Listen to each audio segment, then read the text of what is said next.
để nó giờ đã nâng con rồng thầu bộ thầu u để chờ chẳng mua đã cho lo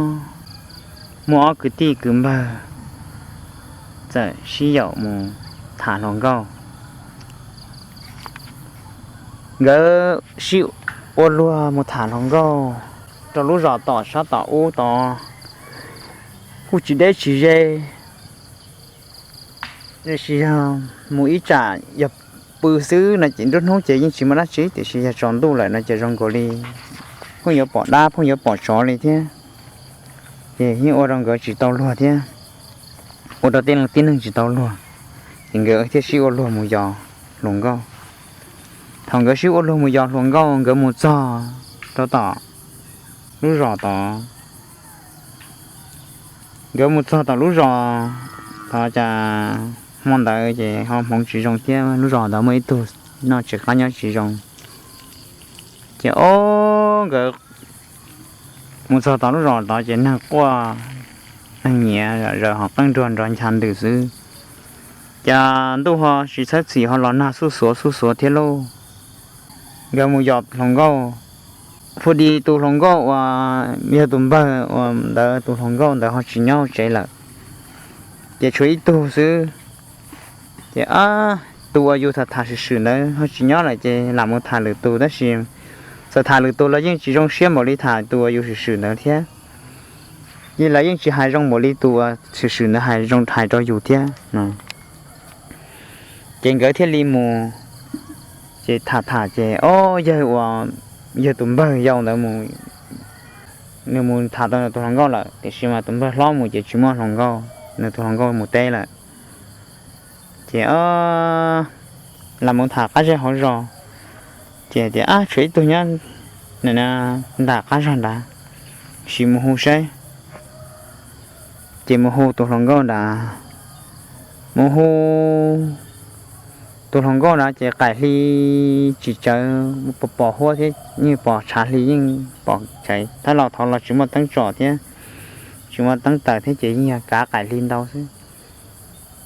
chỉ một hồ thằng con một hồ chơi muốn xin rồi lúc họ chạy này chả nó xin nó xin tay lúc sao tỏ tuột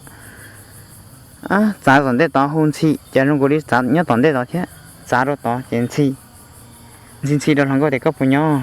nhớ của san có hai lù nó tết nó thả lù chỉ mang đi tỏ tôi thế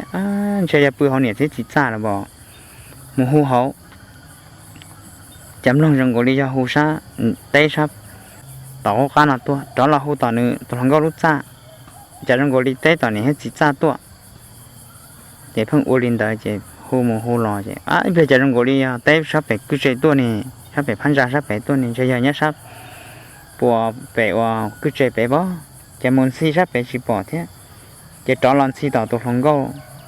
lút ra để sát thằng câu sát bộ thằng câu lút ra để mà lỡ ý nhọc họ một cậu chờ lần câu chờ lần chắc cá lần ra thì tao một cậu chắc cá lần xí thằng câu xí ở bên xua chả thằng câu té chuyện xí kia nào chả thằng câu té họ tua tiền thì có tàu tôi nó cũng nhảy phía vào tàu nó té như lò thì tàu đi ba xua hậu tua thì lúc chuyện đó lại lấy chỉ nhau chạy là thì xí mà giờ đã bắn xong tay là xưa chỉ này chả chia sẻ và lo chả chia sẻ rộng hơn tiền thế rồi không có yếu tua hẳn lắm chỉ ít bên là không có tua lên ta chỉ bao lo chẳng chia sẻ thì nó chả lòng gỗ linh nó chửi chúa này giờ nó gỗ cứ lòng gỗ linh tôi thành rồi giờ ti lòng mình chuyện nào ô số thì tuần giống nhau đầu tiên ô rồi tổ chức flow nhưng chuyện có sát tệ là tổ kia số kia nè ôi chà chỉ sợ đi tới tin năng họ thì tôi này dễ dễ nè chẳng muốn chỉ lẩu thế thì như sẽ chỉ hử giờ nó tạo cái sao mà có một thằng con luộc kia rồi con đồ rong họ bỏ cái ly nó cho nó chỉ sai nhiều chỉ cho trắng là ta chỉ mà chỉ tốt thì tôi nè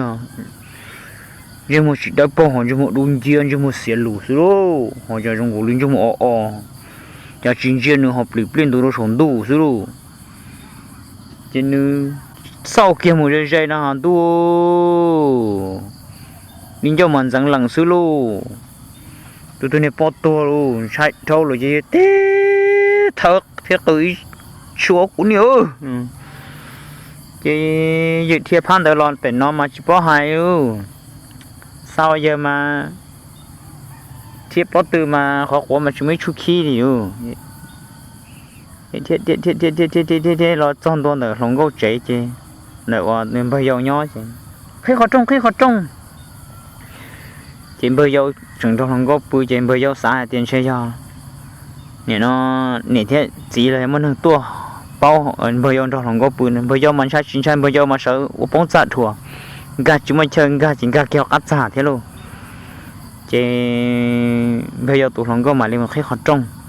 khi tao họ trong chị ôi chắc có dân trai á chịu luôn nha cô gió từ sang trường cho lý con à nó cho nữa khi họ trong cũ cho chỉ thằng đâu liêu khi kia họ trong cờ kiệt rồi liệt kiệt rồi chị ôi cha đau đa nhau thế nào nhau đồ chậu cũ nào đa thế nào tiêu rồi xin nó chữ phán đoán nó rò nó chạy sang đồ hố ôi cha nó hiệu đa trong cái lý chữ phán đoán đầu tiên khi tự theo đó phải trả chứ bây giờ mà rong sai chứ em bớt lo chứ bây giờ mà rong sai chứ bây giờ em bớt lo để bay lần mà sĩ từ cổ bà hiểu theo lòng gấu theo bớt lo bây giờ theo lòng gấu chứ sĩ từ cổ bà mà chỉ bỏ hại đi con trai là con trai trả đã chỉ tiền giết tao của nó cũng sẽ đã chỉ tiền giết tao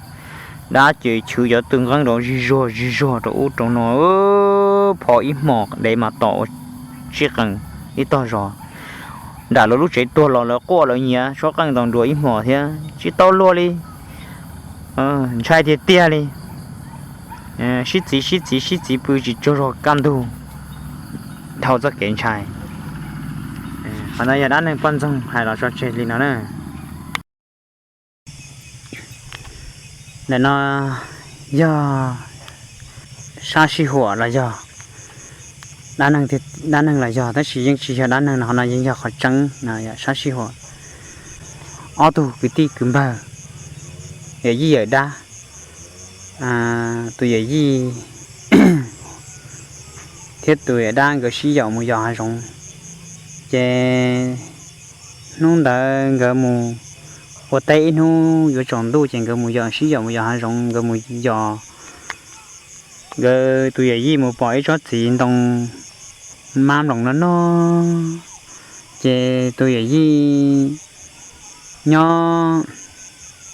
họ cá thằng cá cha dây nó rõm lòng cho tụi đã lâu nhá sổ hậu chùa sổ ra chùa sổ ba rõm mã ta chỉ ít ít đáp họ làm bình ít đáp họ làm bình chứ tụi ấy gì nhau xa là nó tụi gì cũng chỉ mua chỉ tụi gì nhau rõ đó rồi thì tiêu tua chỉ nằm lòng tua thì cô ngồi khán đồ từ khán đồ tính dần ra thì ở tua lại để nói tôi là hai trâu và đợi tôi đã lâu tụi bay dâu nó về hả chị là một trẻ là một trẻ nên giờ thằng có phò sợ chăng trọ lông tăng gì nó chả chỉ bỏ lông tư lì chỉ số câu nào hả cha tôi gì chừng nhớ bọn đã và bỏ cá chùa họ ô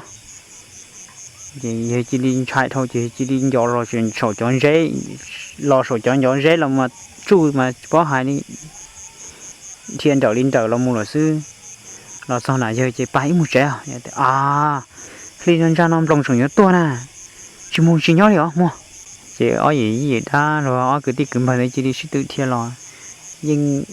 gỡ mà những cái tí cầm phải rong này xem mà họ ở gì ta cứ chỉ là gì đấy sang cái xem mà nhưng nó hồ gì đó tại sao mà nó họ sẽ cho được nhau được cái tiền bờ thế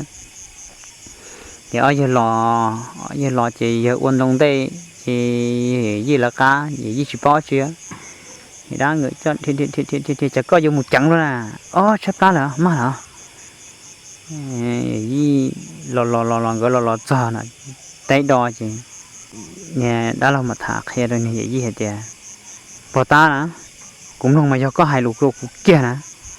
có hai đó cụ là cụ bắn chơi xóa thì là sợ một trẻ nó nè ai cha cụ chọn tăng sai nè cha chỉ bỏ co đi